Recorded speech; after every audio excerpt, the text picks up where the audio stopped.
word widow. The Hebrew scribe has this other term that looks like castles or fortresses, fortified towers. So the Greek may have been this, the Hebrew may have been that. That's step 2, that's analysis. Step 3, and this is the most important of all, and this is what many of you are not doing. You're reporting what it says in the apparatus. I don't care what it says in the apparatus. I want to know what you're going to choose.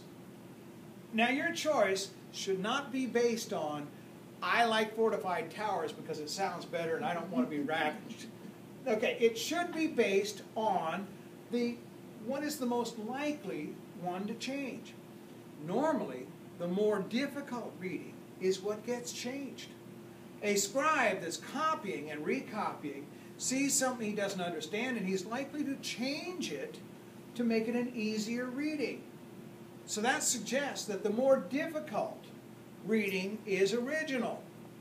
But what I want you to do in step 3 of your text critical step is decide for yourself which one it is. Now you're either going to retain the MT or you're going to amend the MT with the Septuagint.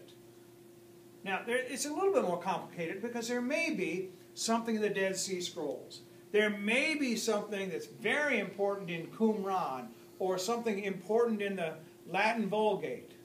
But what I want you to do is do all 3 of those things. Describe it, analyze it, and conclude it for every single one of these text variants. Now, I know this is hard. Furthermore, you missed 2 of the first 5 classes. So we didn't get to really go over this. So what I'm going to do, I'm going to post on Sakai tonight a sample paper that does this reasonably well. It's a paper that I did about 10 years ago from Proverbs 5. It's a different passage than what you're working on, but it shows you how to describe, analyze, and conclude. So if you have any questions, and you're not sure when you get your 50% markup back, whether you're doing it correctly or not, then go to Sakai, look at step 1, text critical. If you have questions about translation, go to step 2. If you have questions about form, go to that step. Now, many of you have already discovered that the sample papers I have downstairs in the library are in a different sequence. Okay? The reason they're in a different sequence is because Professor Stewart changed Old Testament exegesis about 8 years ago.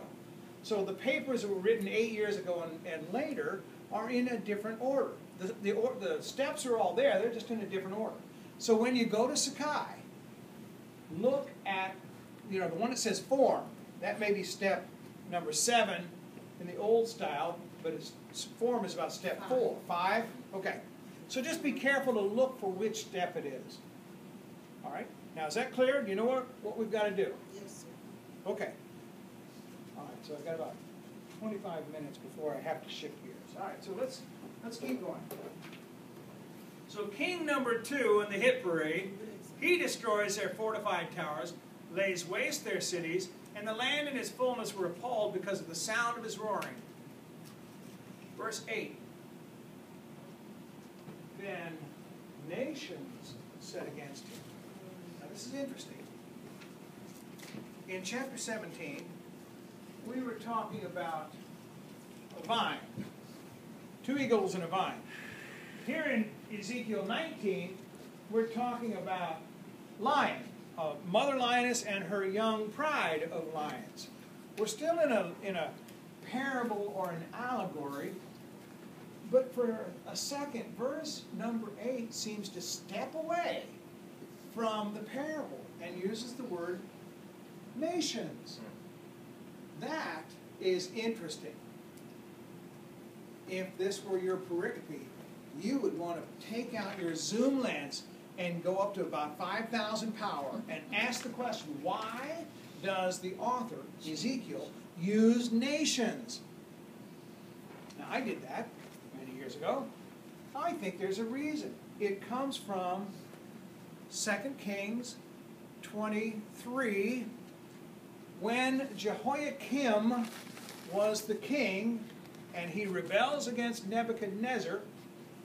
Nebuchadnezzar doesn't have the power to fight back right then, so he sends the nations. And so a bunch of nations come against Jehoiakim, not Nebuchadnezzar, the great eagle. Now, I think that's important. I believe that's why the prophet Ezekiel stops the allegory, the metaphor, the parable, and uses the word nations. In fact, let me read it. This is in 2 Kings. Let me turn to it. It's 2 Kings chapter 24. 2 Kings 24.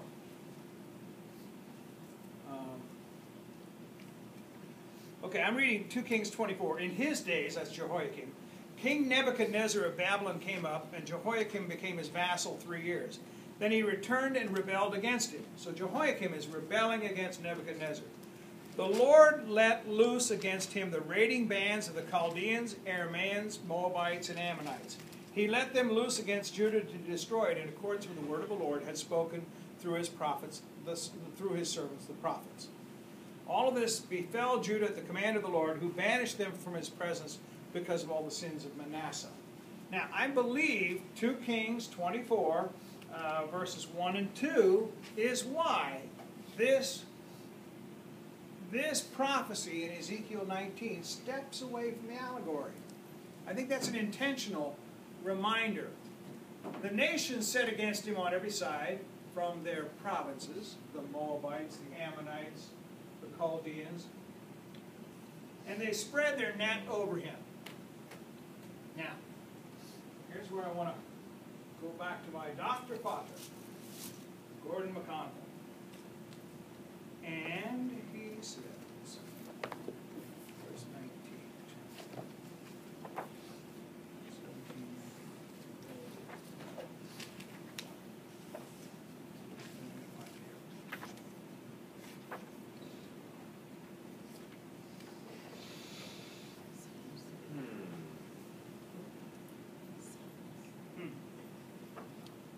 I'm sorry, it's not in McConville.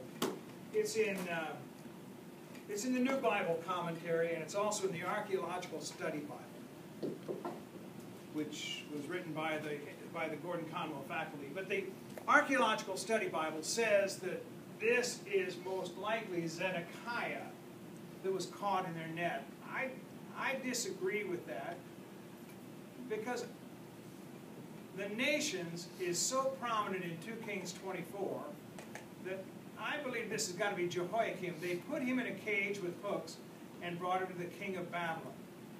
They brought him in hunting nets so that his voice should be heard no more on the mountains of Israel. Now, Jehoiakim was brought to Babylon in the 3rd year. That was 605 BC. Do you know what other prophet was brought to Nebuchadnezzar in the 3rd year? Very important name. Who's after Ezekiel in the prophetic corpus? Daniel. 605 BC.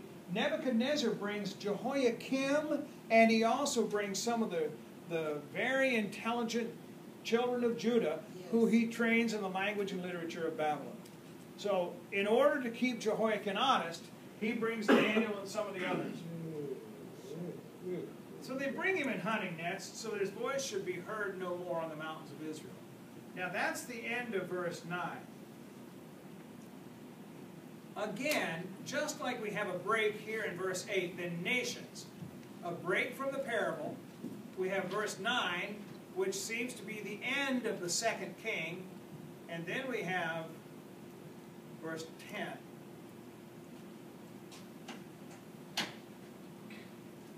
Instead of the metaphor or the allegory of the lioness, now we go to another metaphor. We go to a metaphor of vineyards again. We've gone from the animal kingdom now to the plant kingdom.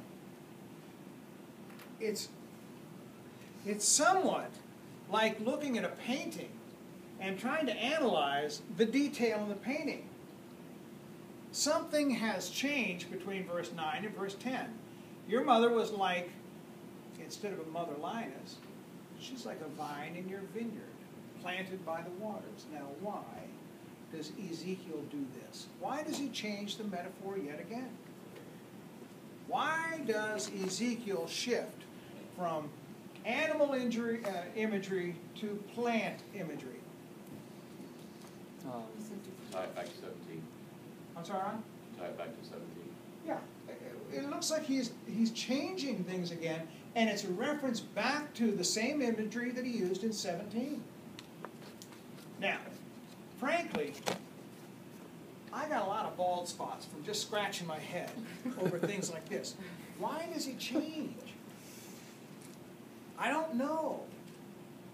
But it seems that 16, 17, and 19 are all a piece. And they're imaging back and forth. They're sharing images between the different prophecies.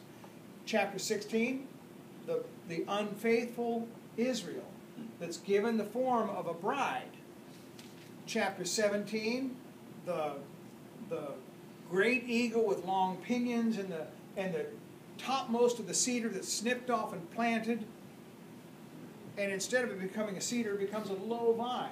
And then in chapter 19, it starts off with the mother lioness and her young cub. But now, in verse 10, again, the allegory switches to a vine in a vineyard, planted by the waters. It sounds an awful lot like 17, where the vine was planted by rich waters so that it would grow. It was fruitful and full of branches, just like 17, because of the abundant waters. It had strong branches fit for scepters of rulers. Okay, now that is not a throwaway phrase. Verse 11, strong branches fit for scepters of rulers. What does this go back to? What prophecy does this look back on? Genesis 49. The blessing by Israel on his sons. Which son has scepter fit for ruling? Which one? Judah. Judah, the line of King David. Okay, this is huge. This is very important, that now what we're seeing is a link between Ezekiel with the people in exile, and this is all the way back to the early stage where Israel is blessing his sons. And where are they when he's blessing them? They're in Egypt. They're in the place where they're going to be exiled. Somebody's going to rise up that doesn't know Joseph. So the setting is very similar.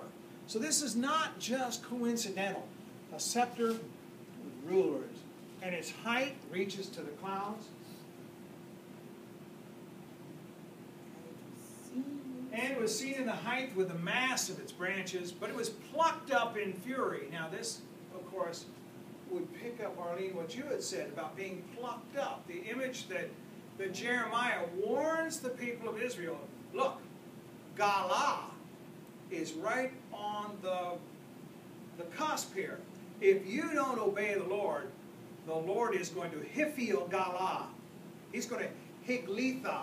I will send you into exile and cast you down to the ground. And a strong branch was torn off so that it withered and the fire consumed it. Now it's planted in the wilderness. Now, I believe that between verse 9 and verse 10, the scepter that is set, a ruler, this might have been Jehoiakim. I can't prove that. But verse 12, plucked up in fury, cast down to the ground, and the east wind dried up its fruit. Strong branch was torn off so that it withered, and the fire consumed it. That sounds like Zedekiah to me. That sounds like sons slaughtered, nobles slaughtered, eyes slaughtered, Jerusalem slaughtered. And now it's planted in a place where it will wither.